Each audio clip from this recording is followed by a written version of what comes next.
Hello, everybody. Hello. How's the food? Can we get a quick round of applause and appreciation for Ajit Pai here? Oh, no. Please. He's a busy dude. No. You haven't heard what I'm going to say yet, so. Yeah, maybe withhold the applause until the end of the Fireside Ask Me Anything with Ajit. But it's a real honor to get to hang out with Ajit for a little bit. He's a busy dude. He's done a lot of things in his career. He's going to do a lot more, but we're among some of broadband's best and brightest, and we're at a really interesting time in the nation's history, and there's a lot that you have to share, Ajit. So we'd love to get in. We could start with a quick introduction from you of you. Do you know you? You know you. Very metaphysical question, but hey everybody, Ajit Pai. I know some of you. To those of you who I haven't had the pleasure of meeting, I hope to correct that in short order. I used to work at the FCC in a variety of capacities, and now I'm a partner at Searchlight Capital, a firm based in New York, but I'm based in the Washington, D.C. metropolitan area where I invest in, among other things, all kinds of tech, telecom, and media companies. And really want to appreciate, first and foremost, Jace and the Ready team for extending the invitation. Really great to see so many broadband leaders in one place. Secondly, I want to thank you for hosting this in New Orleans. It's almost surreal being here. My professional career started literally around the corner. I was a federal law clerk at the courthouse on Camp and Poydras, so this is a very familiar place to me. The first meal I had was at the corner at Mother's, where I had a debris po' boy. And the first wedding I ever crashed was in this hotel, in this very room, where after a few too many hurricanes, a couple of buddies of mine decided, hey, let's just go see what's happening at the Windsor Court Hotel. Where hurricanes, the weather pattern or the drink? The libation. So anyway, it's now I'm here in a more formal, routine capacity, so it's great to be back. But and also just a salute to all of those of you who are working at the state level in whatever capacity, governmental, non-governmental, to make these broadband programs work. I know firsthand how challenging it is to take all of the puts and takes of a complex statutory scheme and implement it. And so I want to thank you for your public service. I was mentioning to somebody last night, this is truly a generational opportunity. And when your work is done, the beneficiaries of your work may not know your names, but they're going to be forever grateful that you're helping to close once and for all this digital divide. So hats off to you for doing the hard work to get the job done. That's well said, Ajit. If we get a quick round of applause for the state folks, the state directors, state officers. They do have one of the most important and least thanked jobs in all of broadband. So I appreciate you appreciating that. So we'd love to jump into this stuff. I would love to start, Ajit, with the fact that you did a hell of a lot of stuff. 2017 to 2021. A long list. Repeal net neutrality. The internet's still here. It's still alive. It's still here. It still has great memes. Yeah. You were appointed by Obama, and then you went through the Trump administration. Yeah, okay. Somewhat different administration. That was a bit of a change, right? Yeah. Okay. Yeah. And you're still alive, and you're looking good. So thank you. What advice do you have? How was that, first and foremost, and then what advice do you have for people that are looking ahead to this next January 20th change of things? Good question. Well, coffee always helps, as you might know. I'm always not a hurricane? Yeah, it's a somewhat smaller receptacle than I'm used to, but I'm making do as best I can. But no, I think some things are obviously going to change from administration to administration, but I think some things are going to continue. And I think broadband, honestly, might be one of the few things that Americans agree on. There's a bipartisan recognition, especially coming out of COVID, that broadband is no longer a nice-to-have. It's really a must-have. And not just for residential broadband, which, of course, all of you are charged with addressing, but even on the enterprise side, too. When I talk to farmers and ranchers back home in the great state, one might say the greatest state of Kansas. Whoa. Well, hold on. That's one of the things I hear is that I really need broadband to enhance the productivity of my farm. Or when I talk to rural healthcare providers, my own parents were physicians in a rural county hospital for over 40 years. One of the things holding them back is the lack of telehealth and telemedicine and being able to reach patients who aren't able to take time off to travel for a job, or even enterprises, small entrepreneurs who might be in places like Vermillion, South Dakota, where broadband is enabling them to reach a worldwide audience. And these are the types of things that really help integrate every single American into not just the digital economy, but the digital society. And so I truly think that broadband is one of the things that, even though there are going to be programmatic changes incrementally going forward, I do think the core promise of broadband is something that every single elected official, Republican or Democrat, is going to embrace. Well said. Well, we could dig into a couple of quick things that you did. One of the things you did while you were there, you you actually looked up my tweets. This is dangerous. You authorized an unknown startup is building a crazy idea, a low Earth orbit satellite system, SpaceX. SpaceX. It was SpaceX, and so what was that like at the time, and then how's that going now? I think it's going great. It's interesting. You mentioned net neutrality. One of the criticisms at the time was, well, how can you repeal these regulations and restore the Title I framework when there isn't sufficient competition in the broadband marketplace? And that's a fair argument. You're looking, there needs to be competitive choice. And so one of the things we try to do in concert with that is to promote much more competition and innovation in the broadband sector. And at the time, back in 2017, it was thought that, okay, broadband means terrestrial. Maybe a little bit of fixed wireless, but really it's just a wire, either HFC or fiber, going to a location. We thought, well, there are all these innovative entrepreneurs in space that are doing all this great work. Let's authorize them, all these low Earth orbit constellations, not the old GSOs that are providing a very high latency, low bandwidth services, but very low latency, high bandwidth services. Right. And we don't know if it's going to work, creating this mesh network in space. We don't know how the orbital slots are going to play out or what spectrum assets they're going to leverage. But we do know that it's almost like a field of dreams. If you build it, they will come. If you allow these companies to innovate, and innovate in the United States, critically, they will come. And so now, of course, it's a lot of talk about Starlink. Back in 2017, 2018, people were asking me, including some critics within the agency, why are you authorizing all of these LEOs? I mean, the bulk of them are going to fail. We don't know what they're going to do. Does it even work? And that's the point of that tweet, which I just issued. But back then I was arguing, that's the point, is that we need to allow people to innovate and see what great ideas rise to the top. And now, it's hard to remember, but not long ago, you were going hand in hand to the Russians and begging for launch capacity. Now we have U.S.-based launch that is superior to anything else in the world. Not long ago, it was thought that U.S.-based satellite broadband was just something that was a corner case for maybe IoT applications, narrowband. Now we're seeing Starlink provide service at a price point and speed that is comparable in many cases. And as you heard from John, the terrific presentation to begin the day, from all the Louisiana folks, it is really an important use case for those high-cost areas that are otherwise going to be impossible to serve with fiber. So I'm proud of the work the FCC did. I mean, I don't claim the credit for that. It's our FCC career staff that really helped do the hard work to authorize those LEOs. And I hope the consumers benefit in the time to come. Yeah, well, thank you for your leadership in supporting American innovation, because they seem to be doing pretty decent at what they're doing. So yeah, definitely. A couple of other questions. You were a major proponent of making sure that rural connectivity is improved for America, and you launched, among other things, the Rural Digital Opportunity Fund. So yeah, can we talk a little bit about what you see is what is it now, and if you were starting over again, what would you be doing right now? I was just talking to John about this. John and I worked together at the FCC back when he was in the agency and during my predecessor's time. And it's interesting because in many ways, as John outlined very thoughtfully, there are some good parts of RDOF concepts that I think served and are serving consumers very well. The general reverse auction framework, for example, giving a little bit more flexibility. There are certainly things I would change. I mean, needless to say, I think a lot of the shortcomings have been talked about a lot, but in terms of some of the bidders that were participating, some, for example, that were essentially trying to bite off more than they could chew. Essentially a bid that outpaced their track record. That happened.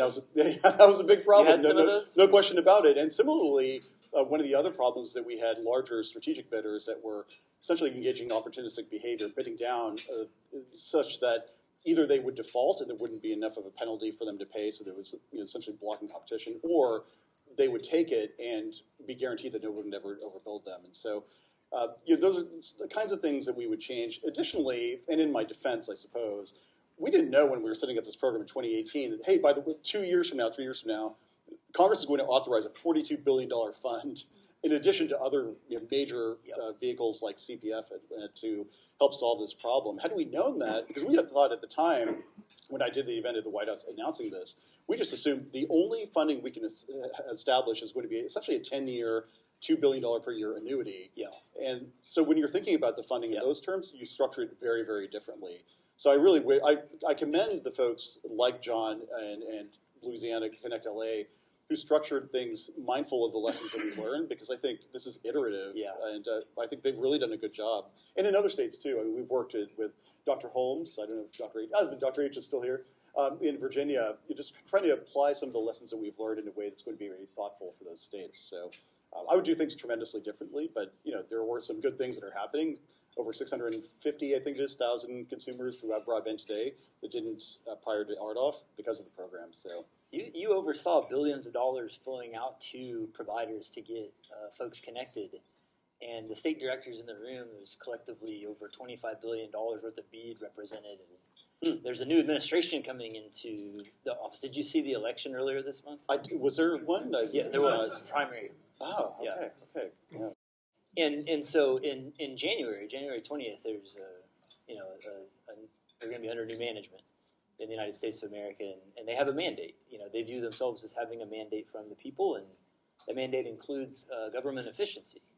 And there have been recently discussions of what to do with BEAD.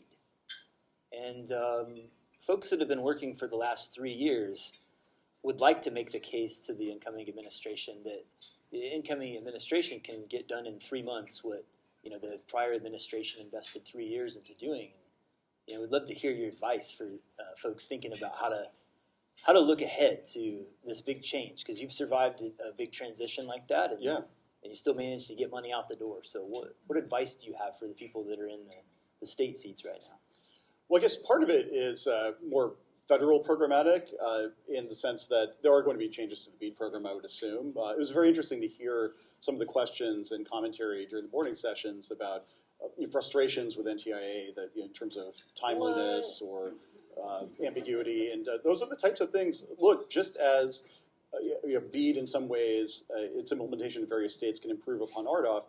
I'm hopeful that the new administration can take some of the lessons we've learned over the last 3 years through NTIA's experience with you and improve it to make sure that you're able to do your jobs. And so if there are things that regulatory changes or programmatic changes otherwise that can help, I think you should let them know. I think they have a very open ear to doing that. And certainly there's going to be changes with respect to things like LEO, but I don't think that's necessarily going to be a bad thing. I mean, I think as John is pointing out, there's a very long tail of super high-cost locations to serve, and it may well be that LEOs are very well positioned to help address that, especially in those states where the allocation was, in my view, and I think the view of many others, suboptimal. So maybe LEO or fixed wireless can help address that and help you address as many possible locations. So don't delete BEAD, but streamline it, accelerate it, and rethink some of the big obstacles to innovators and I think so. Use of resources. That's a good answer. Definitely. I mean, I will obviously defer on. I'm a recovering lawyer, not a practicing lawyer, so defer on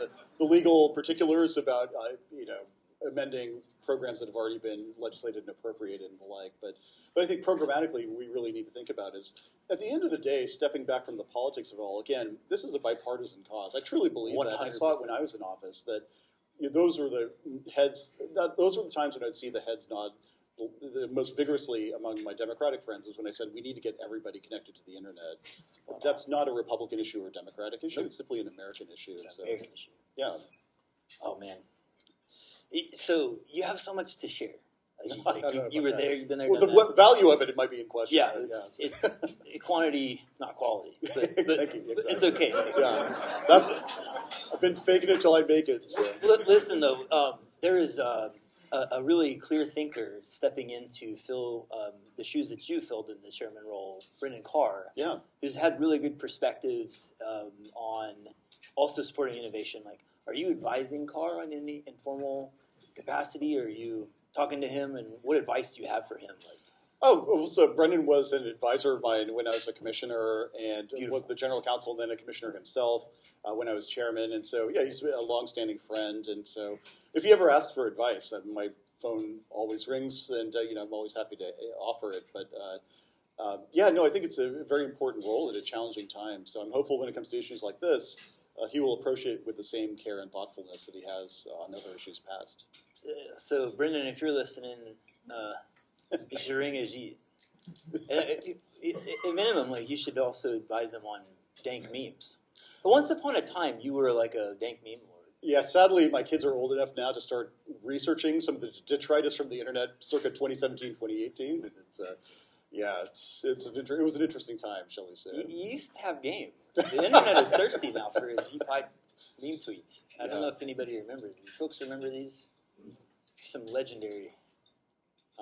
Maybe I'll have some examples later, but Yeah, hopefully safe for sharing. But can we switch gears for just a second and talk, spectrum policy and space, like in the context of space? And we've got orders of magnitude more satellites now than we did when you'd taken the reins, and there is a large number of satellites on their way up, and they're using radio. And can you talk a little bit about that, the intersection of those topics? Oh, definitely. And I should have mentioned that was another core part of our strategy to promote more competition in the broadband space, was just pushing a whole lot more spectrum out there. And, I think it's fair to say that our agency, when I was there, was by far the most aggressive and successful at pushing the public airwaves for the benefit of the public. Yep. Unprecedented number of spectrum auctions that raised over $100 billion for the U.S. Treasury.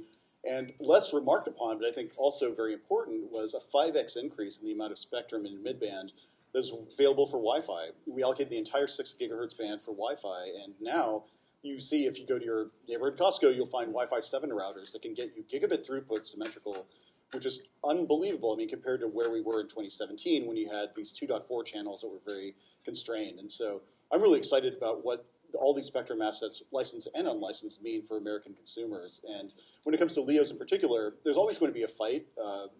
As we all know, space operators want more, terrestrial providers want more, U.S. government agencies want more, want to have what they have. And so it's very difficult to balance all those interests, and that's another thing that makes this so challenging. And plus, on top of that, the United States, as folks might be aware, is unique among OECD countries, and that we bifurcate spectrum authority. Commercial spectrum is within the FCC's bailiwick.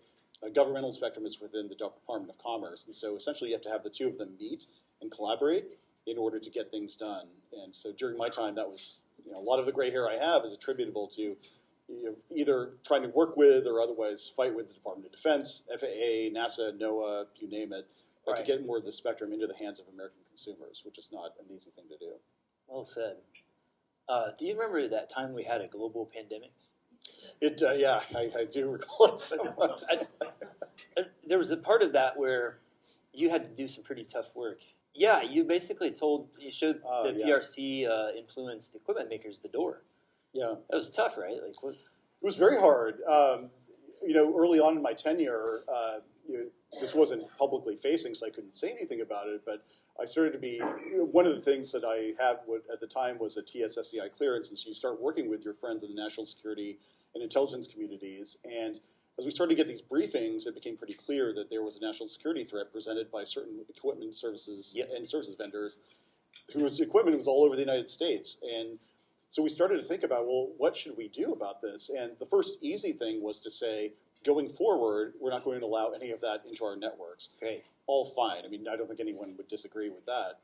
And they designated Huawei and ZTE, among others, as insecure. The bigger problem is, what do you do retrospectively? Because as we saw, a lot of these vendors had equipment in U.S. networks already, which were curiously clustered around, shall we say, places with significant military installations across the United States. And so we're working with some of the smaller rural companies. It became clear they couldn't fund the removal of this equipment. The FCC couldn't have funded. I mean, our budget was minuscule compared to the need. And so we worked with Congress in a bipartisan way to establish a rip and replace program, which is now being funded up, but it was really important. And so, it was unfortunate during the pandemic that, of course, this program had to happen at the same time because it just makes things a little more complicated. But I don't know, when it comes to national security, I thought it was really important to change policy in a fundamental way. Yeah, thanks for helping to connect and protect Americans. That was a cool move. Yeah, so I have a much more serious question for you, Ajit, and it might be too personal. So if it's not, all right. On an annual basis, like how much, like by weight or quantity, would you say the Pai household consumes of Reese's products? More than you would expect. Pounds, kilos? Yeah, so one of the things we established around Halloween was a tradition of parental taxation. So my kids go. Oh my God! Oh, absolutely. So really? They go collect. I give them pillowcases. They go through the neighborhood, collect all their stash, and they bring it home.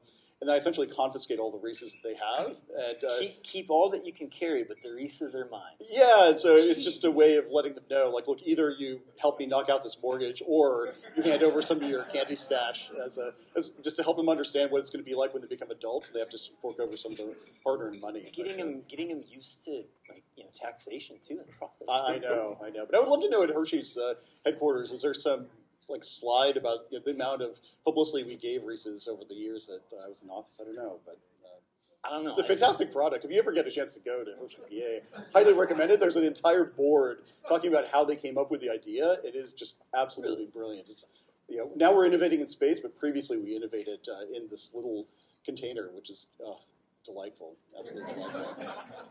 It reminds me of the Peter Thiel quote, like we were promised flying cars, and instead we got 144 characters. Yeah. We were promised reusable rockets, which check. Yeah. So we should get back to serious innovation. I could not agree more. And peanut butter chocolate desserts. So. Yeah. Yeah. So switching gears for a second, you were FCC chairman. Now you're a partner at Searchlight Capital Partners, not the 1990s movie blockbuster guys, but the top dog TMTPE guys. Well, you're very kind. But states that let's say we all band together and help the new incoming administration see that BEAD can be a major first 100 days victory. Let's say we succeed in that task. Yeah. Then the states need to go and find really great subgrantees. Can you put on your Searchlight partner hat for a second and talk about what you look for in excellence in operators? Yeah. So a few things. First, and this might be unusual among financial sponsors. I don't know if other firms think of it the same way, but what we quickly realized is that there are terrific operators that are focused on a particular state. They wake up in the morning and go to sleep thinking about connectivity in that state. And to us, at least, that creates tremendous alignment with us, as investors, because we know that we are all focused on building the best possible network that we can in that state. Moreover, they have a team behind them that is capable. What's the quality of their build team, for example? Do they have a good CFO and FP&A process and things like that? Just so that we know that we're not backing somebody who tomorrow might wake up and say, hey, I want to go to a completely different industry, that kind of thing. And then similarly, does the state itself have a framework that is favorable for private investors? Interesting. So one of the reasons, full disclosure, we have a company called All Points Broadband in Virginia, and thanks in part to Dr. Holmes' leadership over many years before we even made the investment, Virginia was at the front of the pack in terms of setting up a framework under the, 2 governors ago it was, to allocate subsidies from the state to various entities, counties and broadband providers. And so we kind of had confidence in knowing, look, the state gets it. They understand the importance of broadband. And more generally, they have a favorable business climate. They want to welcome private investment as a This is pure gold for state directors. I hope, Can you say more? Well, I think the thing, look, I'm obviously preaching my book, but even taking off my Searchlight hat, I truly believe this now, that state broadband directors should think of private capital as an aid to what you're trying to do. Because at the end of the day, public sector funds are only going to go so far, and you really need to invest in. One of the most powerful slides that I think Thomas was talking about was the number of local providers in Louisiana that got these awards. Many of these are going to be subscale. I mean, they can't tap the public markets in most cases. Mm-hmm. And even in the private markets, if they don't have private capital, they're essentially going to have to self-fund, which limits their build ambition. And so that's where private capital can really step into the breach. And look, obviously we are underwriting, as every investor does, to a certain return on investment capital that we're hoping for. And so that creates an expectation that the framework is going to incentivize that. And so when we back a company like that, we're saying, look, we're going to give you all the capital you need in addition to the public subsidies to achieve a very ambitious build. And we're confident at the end of the day, the companies that we've backed are going to be able to do that. But I would encourage all of you to encourage some of these private investors to come into your state. At the end of the day, those are the ones who are really going to help. And even in unexpected ways, if I know there was a question earlier about letter of credit requirements or performance bonds, that by definition ties up working capital, right? The money that you have to tie up in that financial instrument cannot be allocated to the build. But if you have a financial sponsor that is willing to capitalize the company, that allows them to have the flexibility, the liquidity to start building now, to really supply or give you an application that is strong and that is backed, so that you don't have to worry about, okay, is this company really going to be able to do it? And so we're really optimistic about BEAD and all sorts of different funding streams like that when they work in tandem with private capital. Dig that. Okay, switching gears for a second, Ajit. Let's say your car and you need to appoint somebody to the FCC, but they have to be a Star Wars character. So which do you choose and why? Oh, this one is easy, I guess. Yoda, I think, because when Yoda. Oh, absolutely.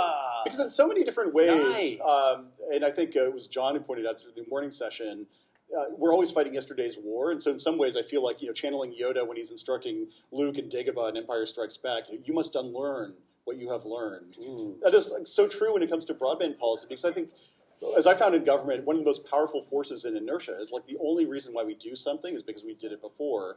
And I think the ability to unlearn some of the things, obviously maintain some of the wisdom from previous iterations, but really improve upon it and think in terms of step function improvements is really powerful. So I don't know who else is going to be at the FCC or, of course, at NTIA, but I would hope that they would think anew about some of these paradigms so that they're not locked into the old way of doing things. Yeah, well said. You're very good at what you do. That was a half-assed last-minute joke. And you turned it into a really good answer with insights. That's pretty cool. I don't know. Yeah, I have some more jokes, some dad jokes, and I'm going to ask you later in this show for some gently worn dad jokes if you have any. So be ready for that. But all right. In the meantime, another topic that keeps me up at night is the fact that the Buffalo Bills. Yeah, and so you're from Buffalo. I was born in Buffalo. Yes. But yeah. Who do you root for in the? Oh, I root for America's team. America's Kansas team. City Chiefs. Kansas City Yes. Chiefs. That's right. You've heard of them? Has anybody heard of them? Let's go, Chiefs. I don't want to hear it from you, Dallas Let's go, fans. Chiefs. Any Cincy fans out there? I see a Bengals fan over there. It's okay. It's okay. It's okay. 3 rings. That's all I gotta say. No, I'm just kidding. I don't want to be like one of those Patriots fans who, like, over the years became so obnoxious. People like me are so grateful to be there because we suffered in the wilderness for 40 years of teams led by the likes of Steve Bono and Elvis Gerbach that always failed. And so just to have someone like Patrick Mahomes finally get us to the promised land, it's so rewarding. So I'm really grateful to the team for giving me, before I die, some semblance of hope. Some semblance of hope. Glorious hope. But that reminds me of another question for you, Ajit. Oh, Are okay. we living in a simulation? Wow. Where it's 2020, Trump's president, the Olympics are going Yeah. on, Dodgers won World Series, Dak is out for the season, the Steelers were in first place, AFC North, and the Bills beat the Chiefs in the regular season. Chiefs go on to win the Super Bowl. So we're just living in a simulation, and we can take that last part as a foregone conclusion, right? A 3-peat. One would hope, although I think Buffalo and a number of other teams are going to have something to say about that. But we've been very lucky. Look, 2 in a row, and I was at the Super Bowl this year, and it was seated in a Niners section, and I did not think we were going to pull it out. So we were very lucky to get there. And this year we've been getting by the skin of our teeth. So this is all much more luck, I think, at the end of the day than anything else. Do you think we're living in a simulation? I don't know. I sometimes wonder. It's what did Nietzsche's favorite innovation was the eternal recurrence. Like everything that's happened is going to happen again. I was skeptical when I was young, but now as you start to see these things happen over and over again, it's I've been there, seen that, and life will be okay. We'll get past it. You're a techie. As a recovering lawyer, you're also a techie. Yeah. You're a peanut butter chocolate aficionado. You're a former FCC chairman, but you're a techie. I have a question for you. Like, do you see a role in which software can help make all of these processes that these folks that are dealing in the regulatory government funding and utility operator space more efficient, more effective? Oh, definitely. In so many different ways. I mean, as John knows, from the FCC alone, we used to do our auctions. We got auction authority in 1993, and we were running some of these auctions on paper, essentially. It's just unthinkable now, but that's the way these licenses were allocated. And fast forward to today, we have very enhanced automated software that can just get this done in a much more efficient, transparent way. And I'm sure the same is true for all of you. I mean, you have software tools at your disposal that when I think of things like deconfliction alone, my God, can you imagine having to sit down there and think out by hand how to do this? It would just be impossible. Not to mention thankless, because the other advantage of software when it comes to systems like this that I think goes unremarked upon generally, but the folks in this room will appreciate it, is that the more automated or software-based a process is, the less likely it is to be attacked on political grounds. You're not going to have a politician or a provider coming to you and saying, hey, you just did such and such a favor by giving this an award. So the more likely you are able to focus on objective criteria and software that does the job as opposed to you exercising discretion, the more likely it is to have public confidence. So. Looking for people writing that down. Oh, no. I mean, it's not some great insight from me, but it's one of the things I found when I was when you're administering the Universal Service Fund, obviously a $10 billion revolving fund at the FCC, a huge amount of time was spent by me and our staff on handling all of these inquiries from politicians or stakeholders or constituents, companies, saying, hey, such and such application fell through the cracks, or yes, we violated this rule, but give us a pass. And there are all kinds of public choice problems that attend to programs like this, and so the more automated it can be, the better. Well said, full life cycle too, right? Like the automation of reporting and compliance in the post-award period such that you're not going, hey, where's that paperwork? Because they got more important work to do than paperwork. Yeah. On the operator side, they got the job to get done, right? Right. And even on the accountability side, I mean, we, Searchlight, are looking for this, and if you guys know of any, let us know. But it's very difficult for us as an investor or sponsor to find software that tracks in real time how builds are going. How many miles did you build this week? What was the cost?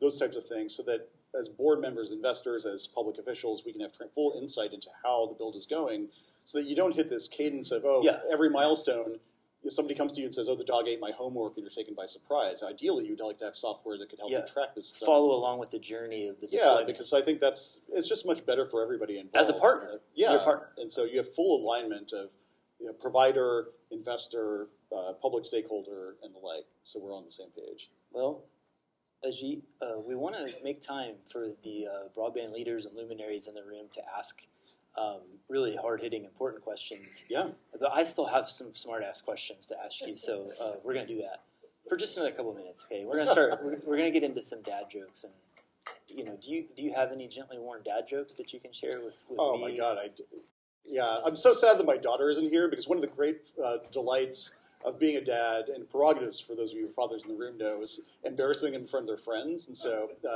now that she's 11, whenever she has her friends over, I just love telling her, Annabelle, get this, and her eyes roll, and like all of her friends are just like, oh God, here we go. So one of them, there are many of them I could use, but I want to be mindful of time. Oh my God, you got to be kidding me! That is hilarious. Oh yeah, this is That is unbelievable. So this is for yes. You. Oh my God, get out! It's for you. Yeah, this is a mug. I love it. This is the same size as the infant. Cheers. That's more of a John Oliver mug, I have to say. That is incredible. Wow. Yeah. For once, I'm speechless. That is something else. But God, I can't even think of a good dad joke now. I'm so thrown for a loop. But I guess the one I would say is, Dad is walking with his daughter, and the daughter picks up a rock and says, "Well, do you know what this stone is?" And the dad says, "I'm not positive, but I wouldn't take it for granted." So,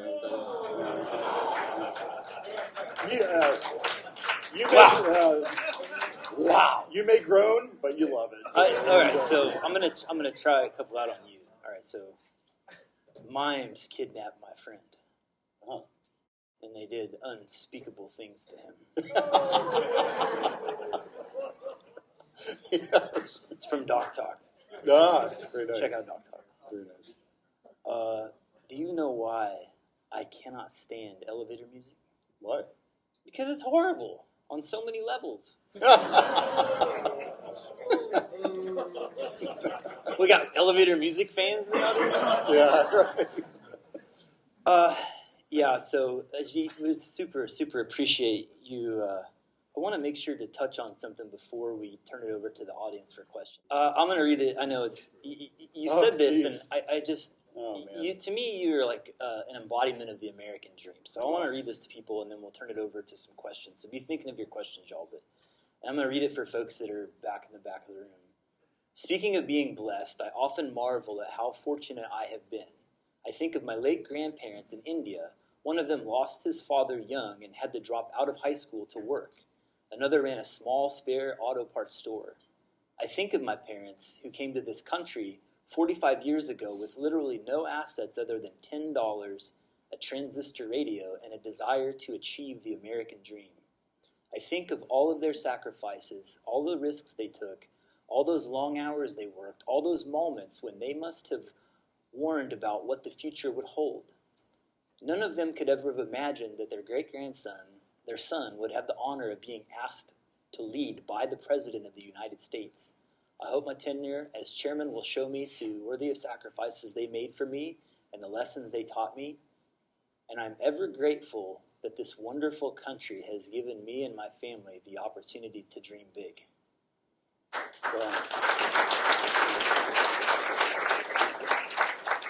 So, thanks for all you do. You're a cool dude. You're a major asset to America and to the people that need connectivity. So we want to turn it over to these broadband leaders that have real questions. So, what questions? Emotional. I always get emotional thinking of that. That's, that was my first day, full day on the job at the FCC, and most incoming chairman, you give a speech to the staff, and that was a really special day. We got some questions here. Just to get things started, thanks so much for spending time with us today. You referenced in the remarks about spectrum. It's been a while since the FCC has had the ability to auction spectrum. How long do you think it'll take Congress to give that back?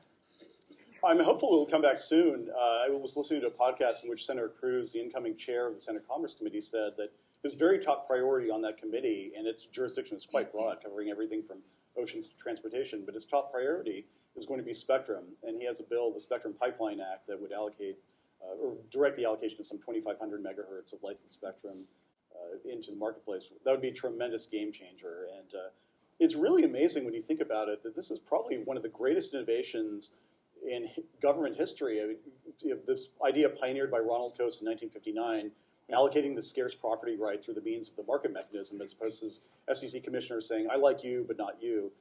Amazing, generated hundreds of billions of revenue.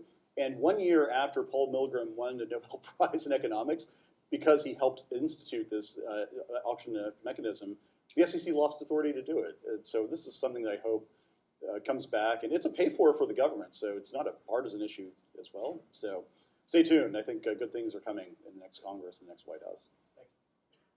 Good question. Who else? Sure. Hey. Thank you again for spending some time with us. I just was wondering if you would be able to touch on the intersection of BEAD and carrier of last resort. Yeah. We're spending billions of dollars to build out to the last mile in many areas where there's not a business case, yet there's many providers that have a carrier of last resort responsibility for that same exact area. Do you think there should be any relief, or what action should be taken? Yeah, and here, look, I'm preaching my book, but I'm also preaching what I believe. I do believe that those regulations should be relaxed in appropriate cases, and I think that ultimately what you're doing is just distorting the investment incentives for a lot of these companies. Like we have companies, for example, that are building these very rural areas and would be willing to underwrite a fiber build to those areas, but the COLR obligations are just so onerous that we can't get rid of some of the legacy network that we have. And it's weird because it's, the consumers that we serve want fiber, we want to supply it to them, but you have this archaic regulatory requirement that stands in the way. So, look, I would encourage folks to really think future-proof infrastructure instead of yesterday's regulatory requirements. It sounds great in theory to have COLR obligations, but at the end of the day, if you're essentially preventing some of your constituents from getting the technology of the future, are you really serving the public interest in those cases? So, I was very much deregulatory in that area when I was in office, and I would hope that others would be as well. Thank you. Yeah, we're just worried about some of the BEAD networks being cannibalized by carrier of last resort when the other networks have to go out to those areas. Yeah. Good. All right, thank you. Appreciate it. Nearly everyone agrees that the Universal Service Fund needs to be reformed. Many opinions on how we fund that reform. I'd love to hear you talk about some thoughts there. So now that I'm out of office, I can say, and I think I might have said it in my last speech or hinted at it, but I do think that the time has come for Congress to shift this program to a general appropriation as opposed to the FCC essentially overseeing what is currently, anyway, under the Fifth Circuit's decision, an unconstitutional exaction from consumers. Moreover, a regressive exaction to the extent that it's allocated to phone customers and doesn't include broadband services or big tech or whatever you pick your constituency. And I also think, as I mentioned earlier, the public choice problems that attend the Universal Service Fund, because the FCC administers it and oversees it, we spend an enormous amount of time and money just on the contribution and the distribution side. So what I would love to see is Congress say, FCC, this is the USF budget for fiscal year 2025. Now go, structure programs to address these particular priorities, like, high cost or rural healthcare, whatever it is. I think we'd be much better off in that circumstance, and you wouldn't have the situation now where we're essentially getting more and more money from a declining base of contributors, and it's just a really unwieldy system right now. So we'll see what happens in the Supreme Court, of course. I think, well, it's hard to say, but if they upheld the Fifth Circuit's decision, either the FCC would have to reform the program, or if the program went away, I think you'd see a big bipartisan swell of support for this kind of idea that I've suggested. Hey, Ajit, thanks for the question. What do you think the future of the Affordable Connectivity Program is? Well, there is no future now. As you know, the program has expired. But and I would like to say that I'm grateful to Congress for establishing it, because we set it up during COVID as what we call the EBB, the broadband benefit. And I think the benefits of it were shown such that they allocated a certain amount of money for ACP. So I do think it has been successful to some extent, and of course, helping those consumers who, at the lower end of the income scale, were just not going to be able to afford broadband otherwise. But I'm not sure what the bipartisan appetite is in the new administration, new Congress, for establishing it. Obviously, Vice President Vance was a supporter of it, reauthorizing of it, but there are also others who were opposed to it. So I can't really forecast with any precision whether it's likely to come back. There are obviously some headwinds just generally. The country's fiscal situation is in a pretty dire state, and if anything, people are looking to pare back from public spend as opposed to adding. So I'm not sure. But one of the things I'm hopeful for, going back to the spectrum auction question, I'm hopeful. One of the ideas I proposed to Congress, which was promptly dismissed, was allowing the FCC to redirect some of the auction proceeds to important national priorities. So one of the things the FCC could do, for example, if Congress gave the FCC this flexibility, is to allocate, say, 10% of auction proceeds to help with the ACP and sort of create a revolving fund in that way. And give you a sense of the quantum we're talking about. The C-band auction, which was the last auction I administered, generated $93 billion revenue for the U.S. Treasury. If we'd allocated 10% of that for the ACP, that's $9 billion just in one auction.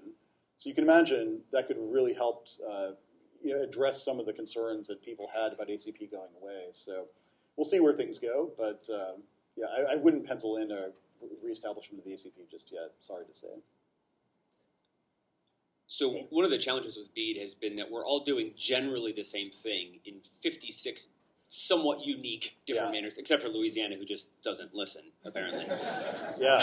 Hey. Which I appreciate. Wow. Laissez le bon temps rouler, right? Putting on your investor hat, your Searchlight hat, or your carrier hat, what can we as states do to align, especially as we think about the long-term requirements, compliance and reporting, to align to promote greater efficiency for those subgrantees?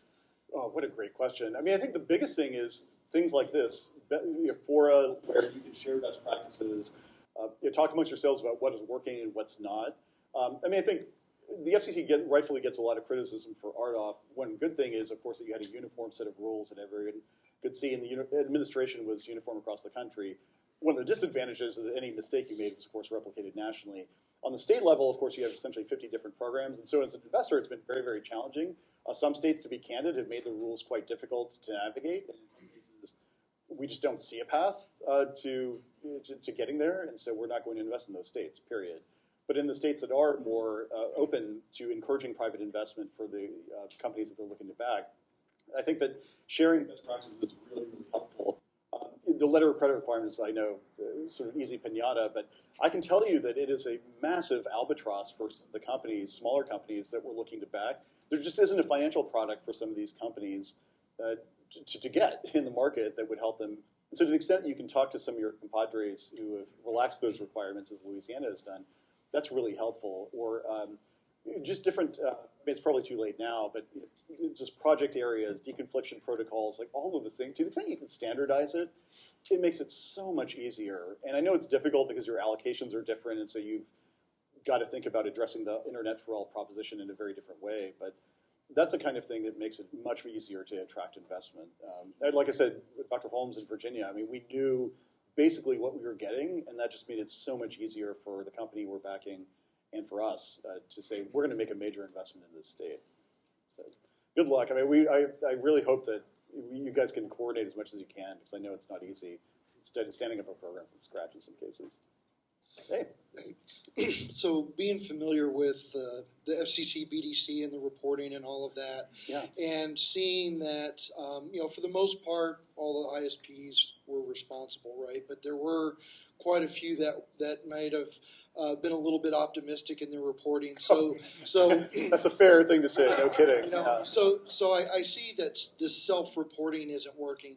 I'd like your thoughts on, where we should go as an industry, not only with the funding, but even beyond funding of, requiring performance testing on broadband. Now, I know we came up with this broadband nutritional label or something like that to try and provide some more truth in broadband. I'm just wondering if you had some thoughts on that.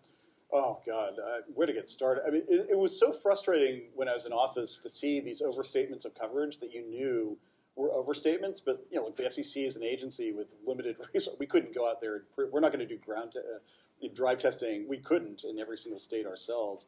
But you knew it was overstated. Mobility Fund was a good example of that, where we had carriers that were purporting to provide essentially 5G quality coverage when we knew there wasn't even 4G coverage. And it was really, that's part of the reason why we couldn't pursue the 5G fund when I was in office, is that we just couldn't get to ground truth on where wireless coverage was and where it wasn't.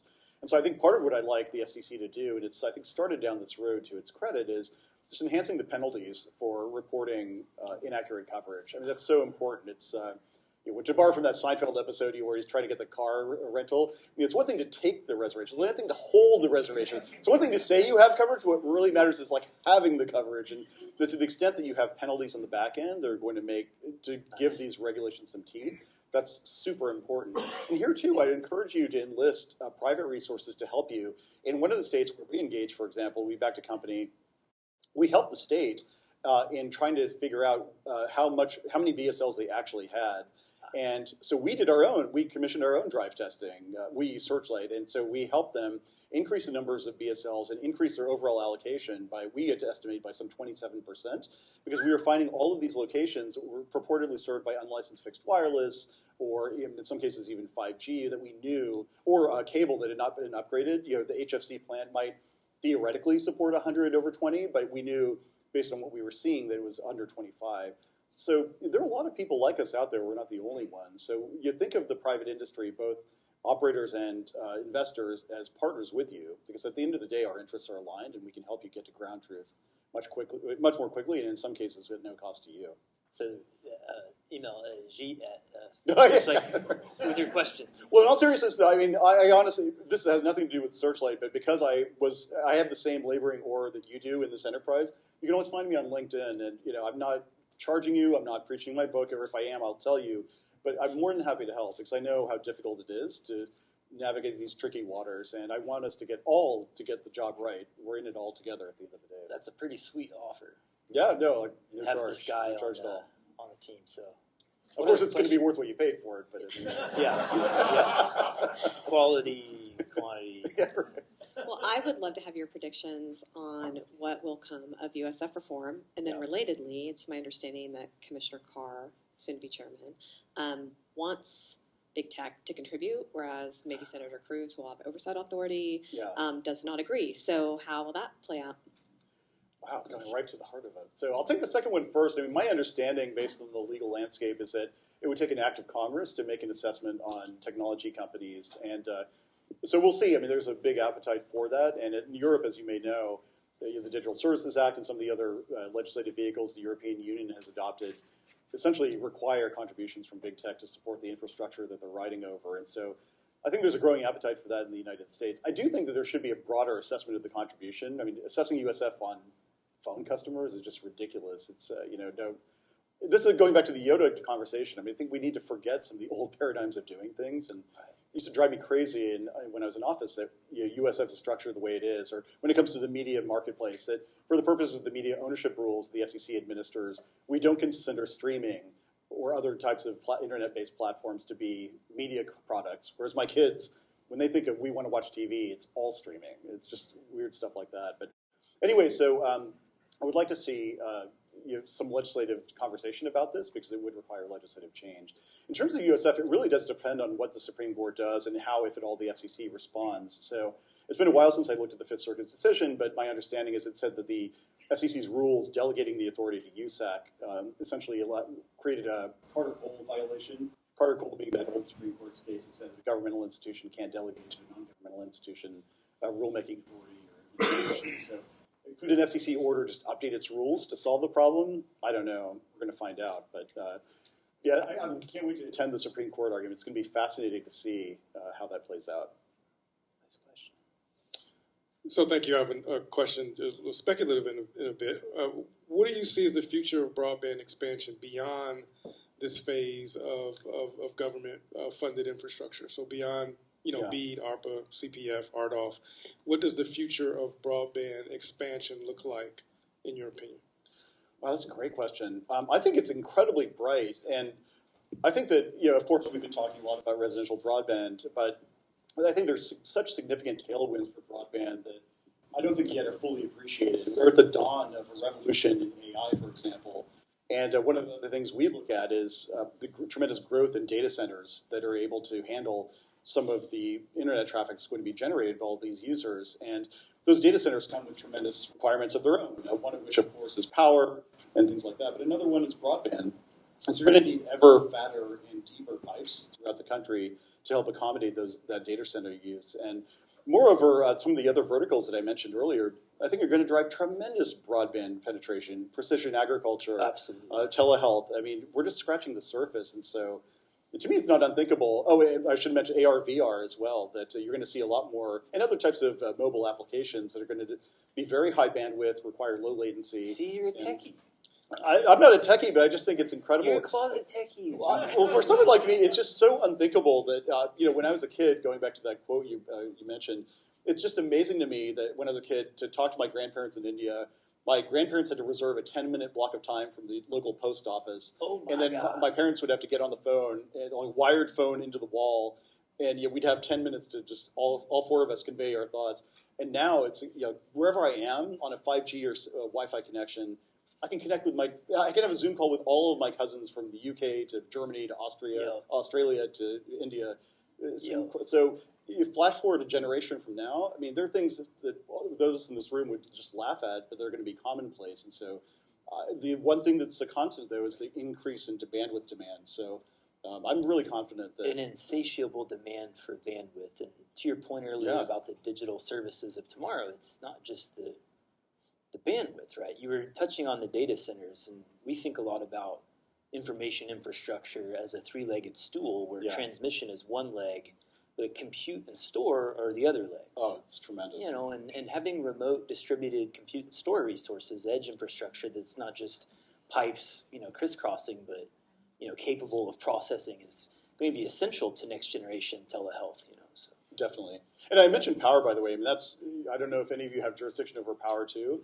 That is a major bottleneck in the United States. You do not generate enough power to accommodate all of this bandwidth use. And so I know the temptation in some quarters might be, well, that's the energy sector's problem. It's our problem. It really is. And so we need to think creatively. And regardless of party affiliation, I hope that we have a place where we can innovate more in terms of energy, whether it's small modular reactors on the nuclear side or just generating more power from traditional sources. We really need to get more power out there. And I think it's going to help entrepreneurship and innovation, too. Yeah, you got to talk to the guys at Amperage that are doing, they call it polyutility, like Brad Powell and Jack Lawrence and those guys. Because you're absolutely right. The more that you think of those things as sort of overlapping utilities, the better outcomes you're going to drive, right? Yeah. And it is legally and morally at this point a utility, broadband. Yeah. Right. So perfect. We have 2 more minutes, folks. I want to make sure we get at least one more question, and we got a word from our sponsor and a note about some upcoming. It's either that or dad jokes. I take your pick. You pick. Who here? Raise your hand. Dad jokes. You got a question? All right. So thanks, Ajit. Appreciate taking some time.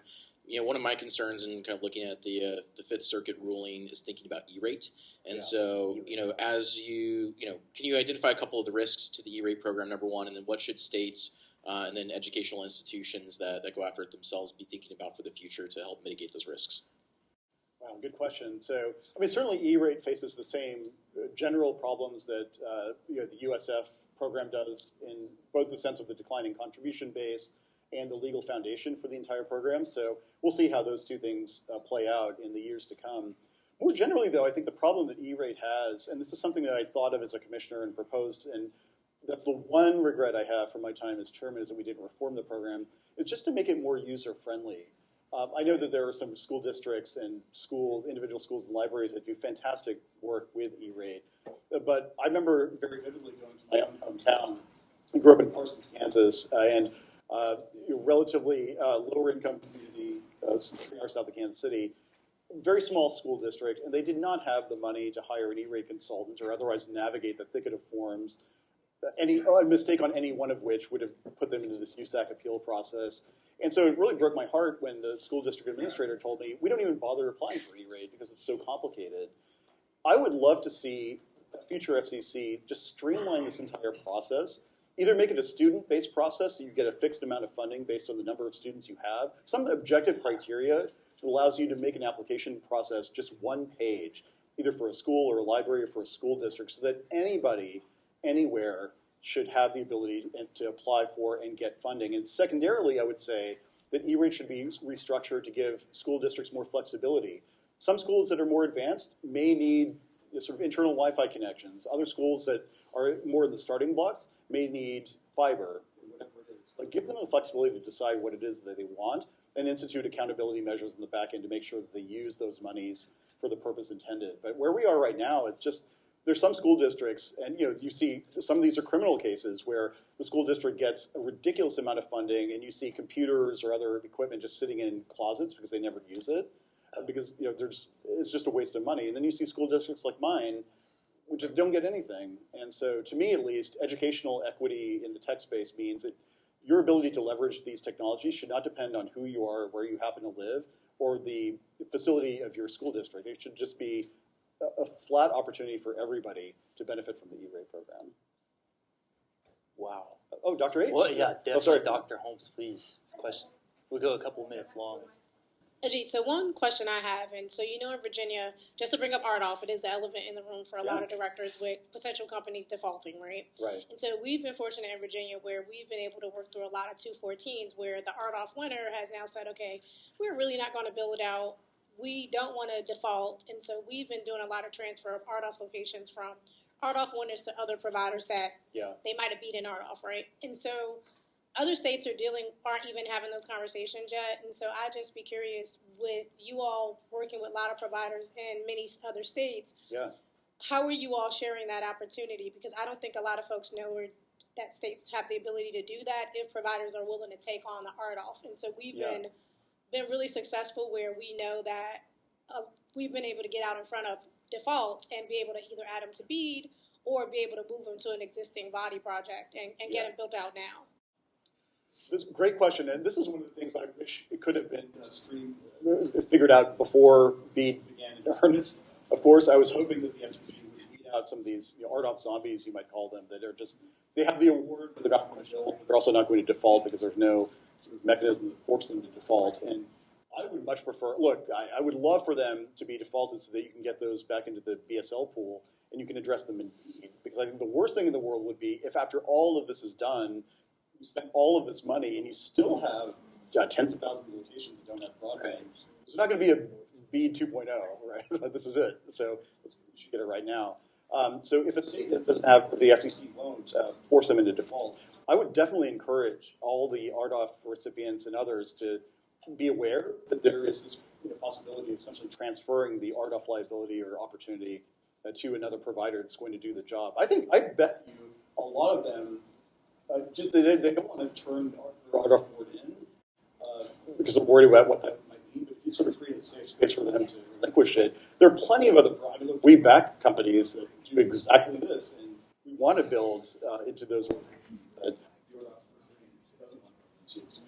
we view them as valuable additions. So that would be terrific. I don't know if NTIA is going to put out guidance along those lines, or the FCC might put out a notice saying, hey, we encourage this type of intercompany transaction in cooperation with your state. But that could be really powerful, especially before the competitive process is done, of course. Folks, Today's Fireside Chat with Ajit Pai is brought to you by teleguam.com. If you absolutely have to telecom, make sure it's teleguam.com. But on that, I want to. I'm genuinely afraid to look at the domain on my phone. I'm not sure what's going to pop up, but. Ajit, thank you so much for all you do to get folks connected and making time. And go check out teleguam.com. I think you'll like it. Thanks so much. Really appreciate it. Thank you. This is great.